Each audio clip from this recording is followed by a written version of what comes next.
Hey YouTube, it's ShryphonX here. Today we're going to be talking about One Piece Chapter 1161. Like and subscribe for more content. How Monkey D. Garp soloed all the Yonko. One Piece Chapter 1161. This chapter, which includes the 2 pages for the color spread, has 19 pages.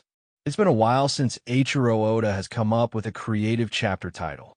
The Rain of Arrows is undoubtedly a reference to Gunko's Arrow no Mi, as well as the chaos of the entire God Valley incident. We start with a color spread and the usual cover story. There's a special reader request for a color spread. Straw Hat Crew playing in a claw machine against a giant lion. Usopp is playing in a large claw machine against a massive lion. The machine prizes are hundreds of stuffed toys, all of which are based on One Piece characters related to the Straw Hat Crew.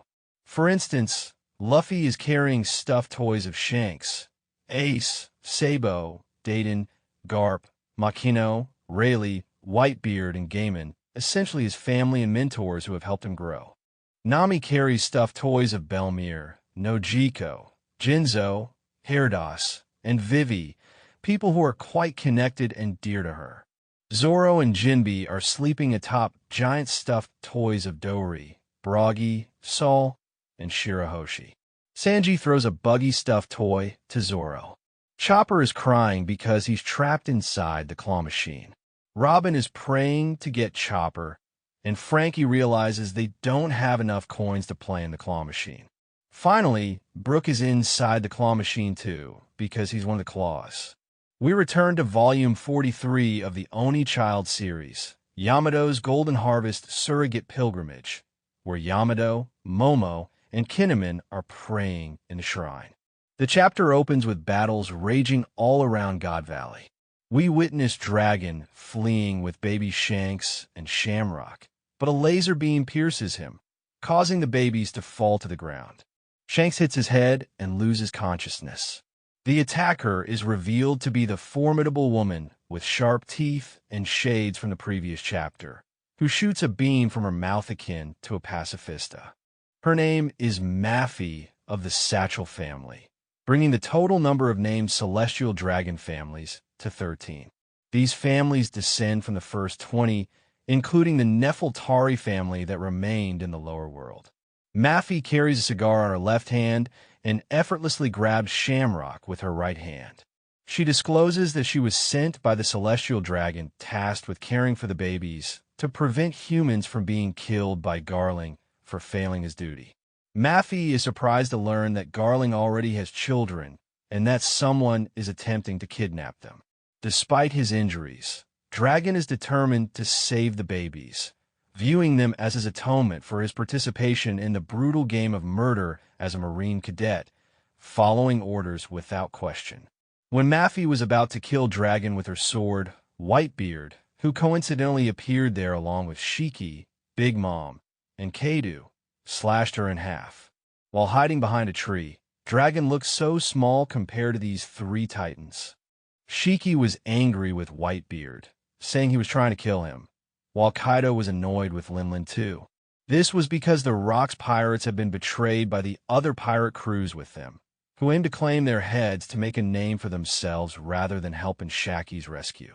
We can list 5 factions: the Celestial Dragons and Marines, the Rocks pirates, the Roger pirates, Dragon, the other Rocks-affiliated pirates in a double-page spread. Whitebeard, Shiki, Big Mom, and Kaido attack the traitors together.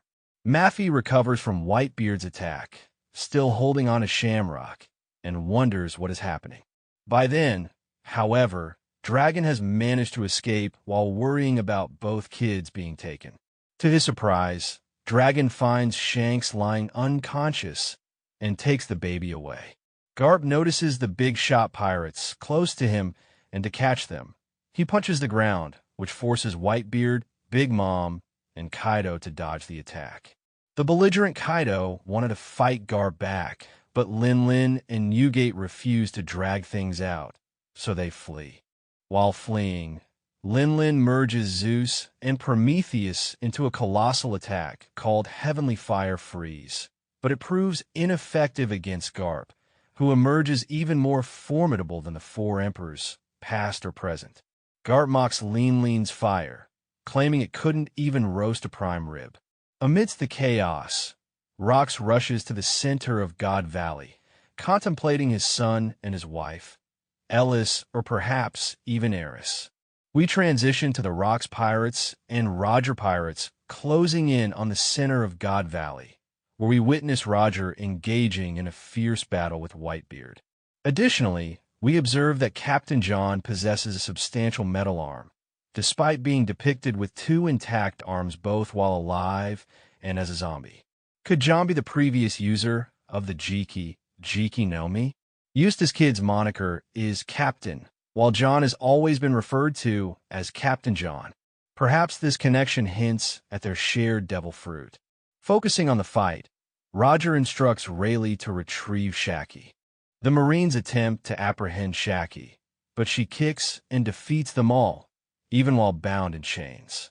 This demonstrates her strength and independence, shattering the notion of her as a damsel in distress. However, Summers arrives, attempting to regain control of Shaki, only to be rejected. This rejection prompts Summers to slap Shaki, who retaliates with a powerful kick.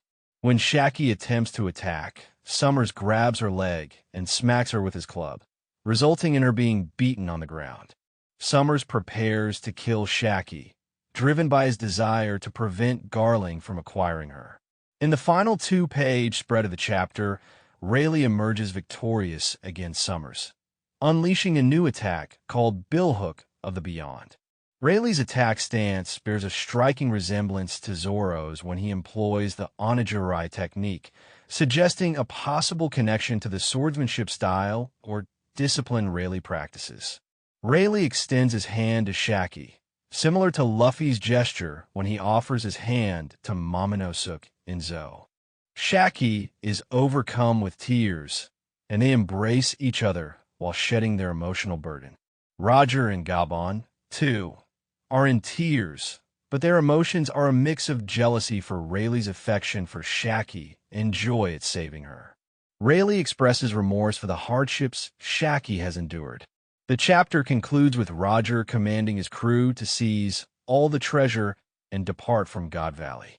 Given Shaki's rescue from the Celestial Dragons, why would Garp and Roger even need to collaborate against Rox?